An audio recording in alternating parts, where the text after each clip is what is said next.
Hello and welcome to the Vital Blend. I'm Anthony, and today I want to share with you the number one reason why you are going off track with your diet, trying to lose weight, you're trying to come off the meds, can't seem to stay on track. You get some good days going, maybe you get a week or two, maybe a month, but then it all collapses for some reason. You know, the number one reason why it happens is because the environment changes. And when you change the environment, you change the variables, you change the stimuli, you change the triggers that are in your environment. And this can have a very big impact on the choices that you make. All right, when you're at home, I hear this all the time. When I'm at home, I'm fine. You know, you can't cook with oil if there's no oil in the house. You can't feel guilty about getting into a bag of cookies if there's no bag of cookies in the house. See, when you're at home, you control the environment, the stimuli, all right? But then you go to someone's house. Let's say you get invited to a friend's house. Ever been invited to a friend that eats like you? They're plant-based, let's say. There's no worrying, there's no pressure. Everybody, it's like-minded company, right? It's cool, it's great. There's nobody wanting to order pizza or trying to eat something in front of you that you're trying to get away from. But you go to some other friend, and that's exactly what you get. They're eating the very foods you're trying to get away from. You can smell it. You know, you wind up eating it too. So how do you get control over your life so that you don't go off track? All right, there's some things I want to share with you here to control your environment. You want to stack the odds in your favor as much as possible. All right, and when you do that, and I'm telling you from experience, not just me, but people I work with, the more that you can be in control of your environment, or the environment that you're in, I should say, the more successful you will be. All right, so here are a few tips that I have for you. Number one is you want to cook more at home. Yeah, this is a big one because ultimately, what is in the food that you're eating? Well, when you're out at somebody else's house or in a restaurant or traveling, you really don't know. But when you're at home, you know exactly what is in your food.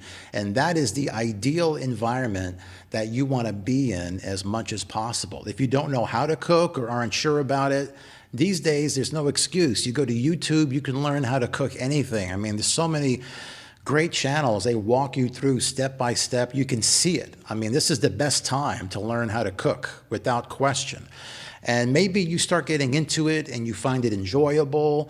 You feel proud of yourself. You made something that you really like. This can help keep you interested in cooking more. And here's something else that you can do too is invite people over more. Instead of going to your friend's house or going out to eat, host more if it's at all possible. Try to have people over so that, again, you know exactly what's in the food, because ultimately that is what you need to do to be successful. You have to know what you're eating.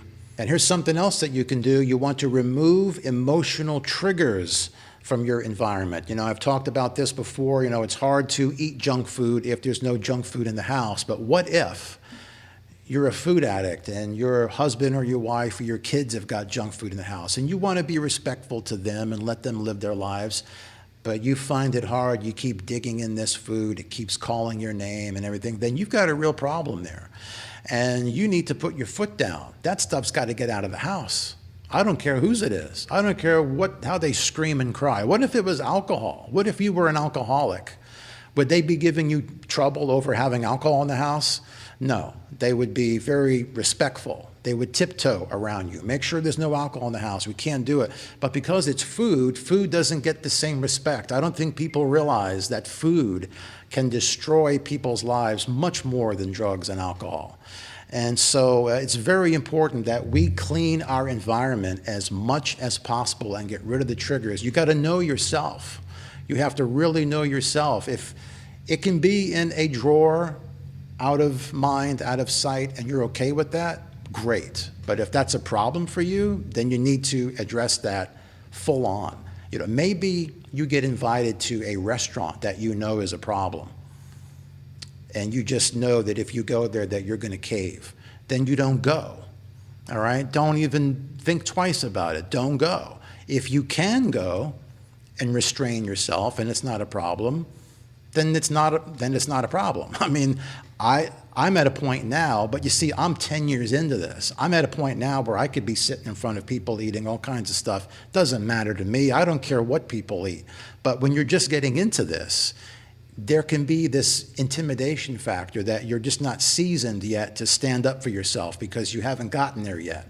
But this is why you got to realize what it is that triggers you and what you can put up with and what you can't put up with. But you should always stand up for yourself. And it could even mean avoiding certain people. If there's certain people that just make fun of you and they're not looking out for you, then you may want to avoid people as much as you avoid going out to certain places. All right, here's number 3, plan ahead. Yeah, now planning ahead can take on many different things. It could be, oh, you're going to a restaurant tomorrow night? Let's look at the menu. Take a look at the menu ahead of time. You got all the time to sit and look at it. You're not sitting there at the restaurant with your friends breathing down your neck and you got to make a decision. You got plenty of time. You can go out to eat and you know that you've got this covered.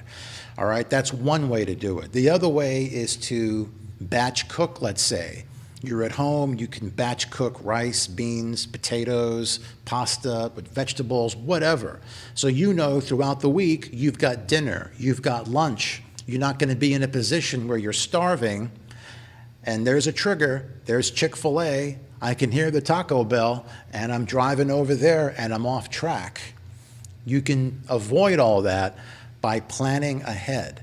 All right, does that make sense? Planning ahead could also mean you get invited to someone else's house and you have a one-on-one with the host. Let them know, hey, I don't eat certain foods, it's because of my health.